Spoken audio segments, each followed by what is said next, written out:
A very, very warm good morning to all present here.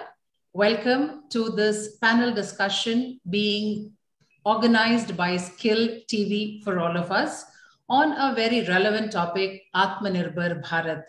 As we all know, Atmanirbhar Bharat, which translates into self-reliant India, is a Hindi phrase used to popularize the concept put out by our Honorable Prime Minister, Shri Narendra Modi ji, and of course the government of India in relation to the economic development of the country during and after the COVID-19 pandemic.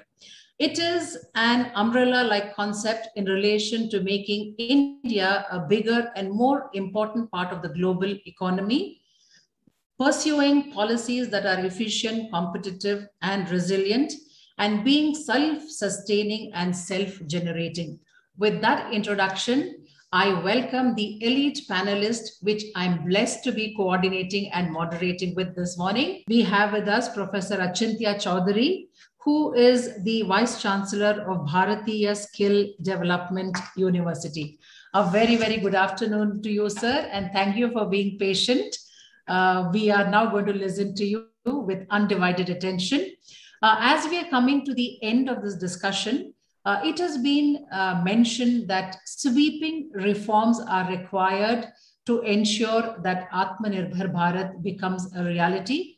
And they talk about bold reforms, which are the need of the hour, like the supply chain reforms for agriculture, a rational tax system, simple and clear laws for people who want to do business, capable human resource, and finally, a strong financial system. But all of us here today concur that a strong program in skilling India is going to contribute to making India self-reliant. So, sir, over to you. We would like to know where are we as far as skilling India is concerned, now that NEP talks about introducing vocational courses from middle school itself? Where are we now? How do we get to our destination? And what is the timeline you look at in skilling India to make Atmanirbhar Bharat a reality? Over to you, Professor Achintya Chowdhury. Thank you, Anupama ji, for inviting me, and a very good afternoon to all my co-panelists. I was informed at a very late, only yesterday I was informed about this program, so I got very little time.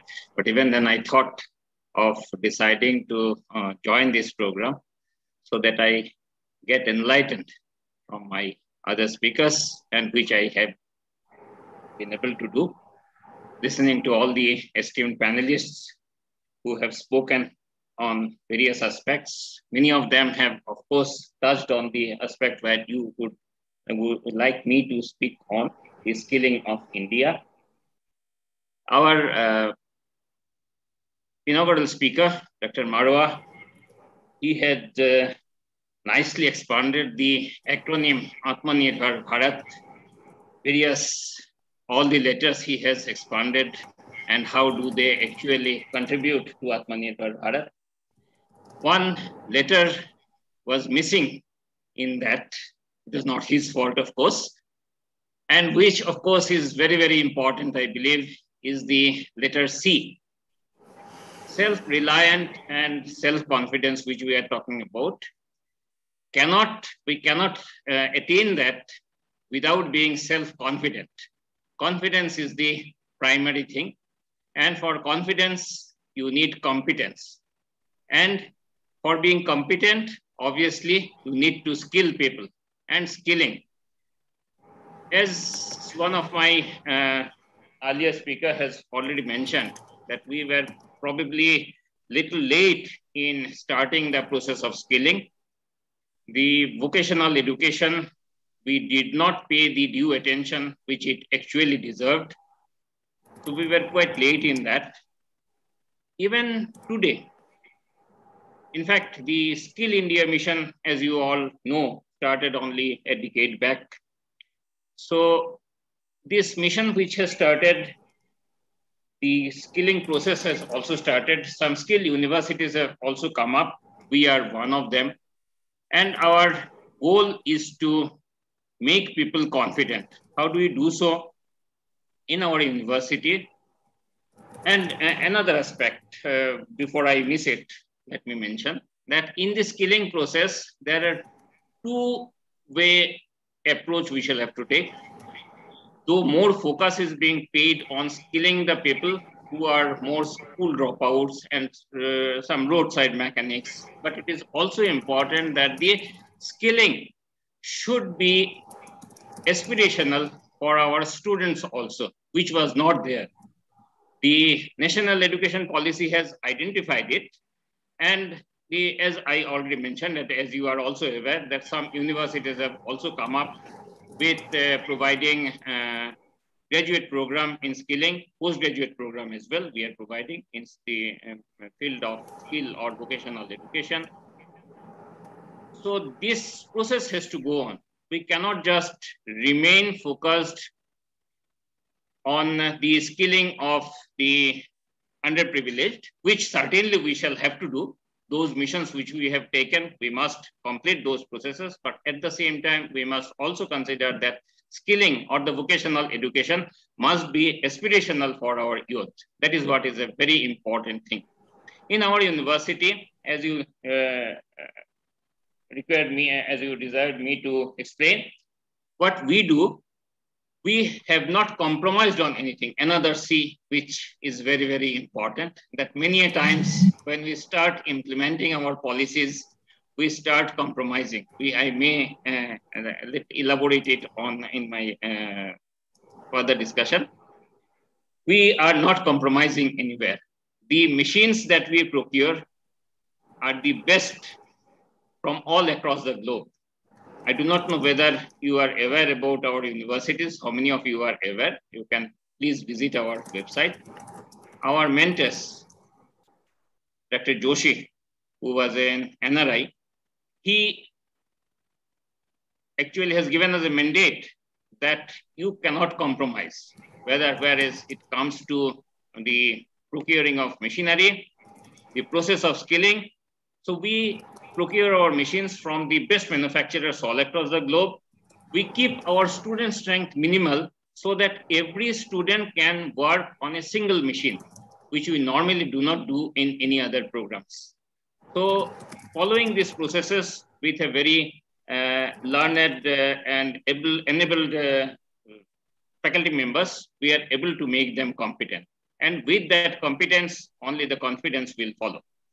We had my previous speakers have also spoken, and we are all aware. It has been spoken all across the media and many other fora that India is a young nation. We have great manpower, but the manpower are not skilled. So the skilling process has to continue. And in that skilling process, there should not be any compromise. That is what is the most important thing. The national education policy is fine. We have considered, so far as the vocational education, the embedding vocational education in the education is concerned. We have considered the embedding vocational education, but keeping it only in the policy framework will not be sufficient. We must allow that it must be implemented in the true professional way. Professor Satyanarayana has probably hit the nail on its head that only speaking of good knowledge will not be enough. We need to, because our students, when they go abroad, they are respected everywhere. Why are we not respecting those same students when they are inside our country? So because we do not have competence and confidence on ourselves. That confidence we need to grow, and that process has to evolve. The policy framework which are there, the policies have to be framed in such a way that we need to implement them in step-by-step way. We normally, we who start implementing, I'm also one of them, when we start implementing the policies, when the policies are given to us, we do not try to move out of our comfort zone. So with that comfort zone, because I know this much, when I was made an engineer, when I studied engineering, there were very little practical works I did. So when I shall start implementing the policy, I shall start avoiding that so that I shall remain within my comfort zone. So the policymakers also must be challenged at every point of time. So with that challenge, with that non-compromising attitude, I think the competence and confidence will follow. With these few words, I thank you once again. It was a very, very long session. Thank you once again for giving me this opportunity to give my views. Thank you. Thank you, Professor Achintya Chaudhary, for the new take on the sea, that there is no compromise on the way we have to go and the quality. With that, we come to the end of this very, very elite panel discussion. I fall short of words to express how enriched and empowered I'm feeling being the moderator of the Vice Chancellor's Roundtable on Atmanirbhar Bharat, hosted by Skill TV. Thank you all for your esteemed presence and valuable inputs. Congratulations, Skill TV, for this great panel discussion once again. Thank you for joining and being here this morning.